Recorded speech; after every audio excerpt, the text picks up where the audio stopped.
Hey Freunde, willkommen zurück auf meinen Kanal Fragrance Dog wieder hier. Schön, dass ihr eingeschaltet habt. Ja, ihr habt's gesehen. Endlich kommt der Vergleich Mancera Wet Tobacco gegen Carlyle von Parfums de Marly. Yeah. Welcher ist besser? Ich kriege immer noch so viele Anfragen, weil viele überlegen sich den hier zu kaufen, weil er auf jeden Fall günstiger ist. Ich weiß jetzt nicht, was der ungefähr kostet aus dem Kopf. Hätte ich mal vorher gucken sollen. Ich glaube 140 kriegt man ihn schon. Hier 280, wenn er jetzt nicht runtergesetzt ist. Ja, und das sind 100 und das müssen 125 ml sein. Auf jeden Fall beides gleich vorweg sind hammergeile Düfte. Aber welcher ist besser? Bleibt dran.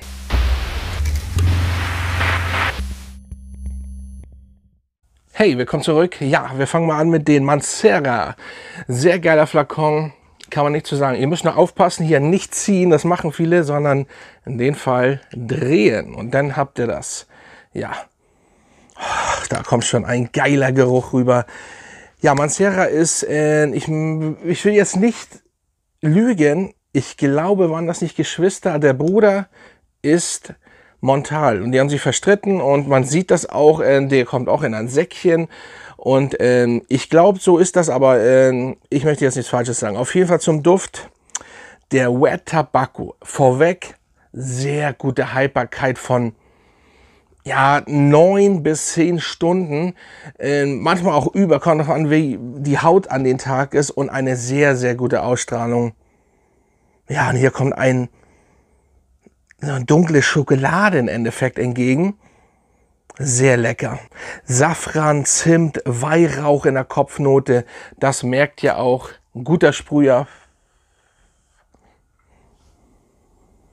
Ja, absolut lecker. Und übrigens für Leute, die immer fragen, warum puste ich das immer weg? Wenn ich gesprüht habe und das verteile, ist einfach, es riecht einfach besser, als wenn ich gleich reingehe. Vor allen Dingen ist es auf Dauer, wenn man es einatmet, das geht nämlich automatisch schnell, nicht so gut für die Lunge auf Dauer und deswegen verteile ich es und dann ist es einfach auch besser und es riecht einfach, ja, leckerer.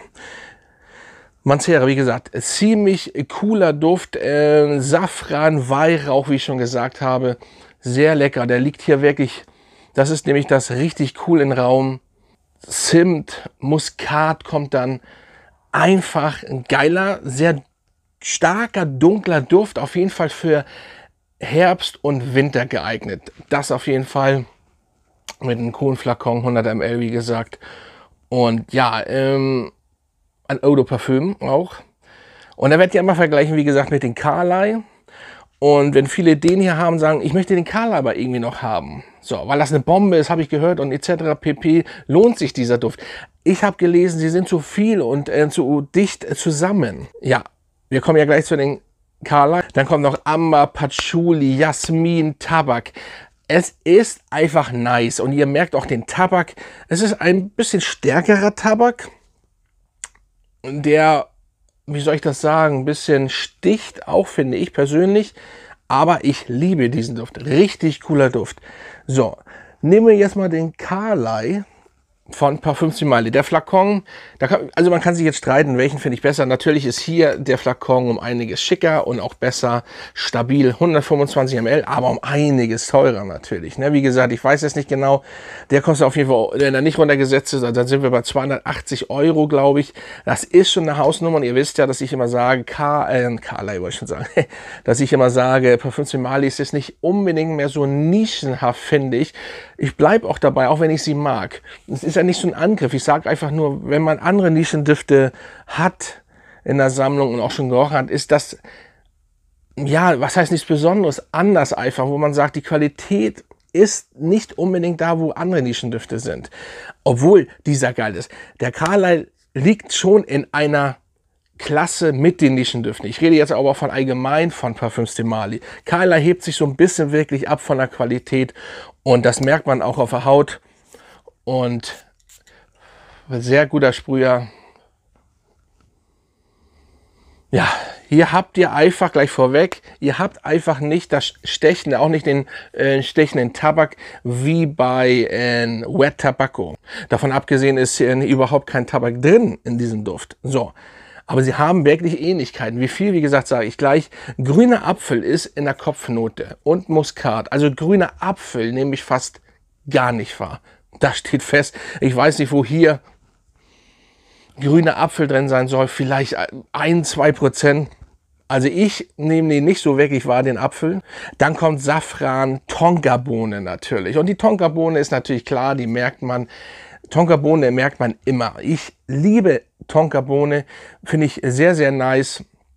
Genauso wie Amber und so weiter und so fort. Das sind Inhaltsstoffe, die mir gefallen und ich mag diesen Duft. Er ist süß, die sind beide etwas süßer, aber nur so einen schönen Hintergrund. Vielleicht ist er etwas, ja, ein Tick süßer, aber er ist einfach cremiger. Dann kommt noch Rose, Patchouli und Vanille natürlich. Noch einige andere Sachen, aber das ist auf jeden Fall der Punkt, den man auch wahrnimmt. Natürlich, Sandelholz legt sich auch so ein bisschen über die Vanille, sehr, sehr geil. Also Carlyle ist schon ein Biest und jetzt kommen wir zur Haltbarkeit. Locker über 11 Stunden, und eine super Ausstrahlung. Was heißt locker über 11 Stunden? Locker über 12, 13 Stunden kann ich sagen, auf der Haut, auf Klamotten noch länger. Also das ist ein Biest, richtig nice gemacht. So, und jetzt kommen wir zum Punkt, mein Gott. Welcher ist besser? Wie gesagt, ich nehme jetzt mal 150 Euro gegen 280 Euro, whatever. Guckt im Netz, auf jeden Fall ist der teurer. So, das ist Fakt. Das ist Faktum. Carlyle. Also, ich finde, wie gesagt, beide sehr, sehr gut. Beide sind auf ein Level, was wirklich gut ist. Der ist um einiges günstiger, der muss sich nicht verstecken. Und auf der Haut, ich habe die beide richtig ausgiebig getestet, links, rechts. Also, sie sind nach ein paar Stunden sehr, sehr identisch. Nur, dass der dann irgendwann, er ist einfach am Anfang und durchgehend ein bisschen stechender und hier ist cremiger. Er ist auf jeden Fall schneller weg, er hält länger und die Cremigkeit, er ist einfach runder. So, hier gewinnt Carlyle definitiv. Ich finde ihn wirklich nice. Wirklich gut. Das heißt nicht, dass ihr den euch kaufen müsst. Der reicht auch vollkommen, weil sie sind schon sehr dicht. Aber ja, im Endeffekt ist eben das cremige, das abgerundete, noch ein bisschen mehr Haltbarkeit, obwohl, wie gesagt, was sind beide Monster und Ausstrahlung auch. Aber der Carlyle gewinnt das Ding einfach noch und ja, was soll ich sagen, das ist eben so. Und er gewinnt eben auch von optischen, obwohl so ein Aufschrauben und der Flakon auch sehr, sehr nice ist. Also im Endeffekt müsst ihr selber überlegen, ob ihr wirklich mehr als 130 Euro mehr ausgeben wollt, also für den Carlyle im Endeffekt. Ich habe ich werde beide so gut wie es geht unten verlinken, also den Carlyle definitiv. Dann könnt ihr auch noch meinen Gutscheincode benutzen, der wird es noch günstiger. Er ist sehr nice. Er gewinnt das, vielleicht nicht locker, aber er gewinnt es und das ist die Hauptsache. Ne? So Leute, dann hoffe ich, euch hat das Video ein bisschen gefallen und dann bleibt munter und gesund und ja, schaut beim nächsten Mal wieder rein. Macht's gut, Fragrance Talk.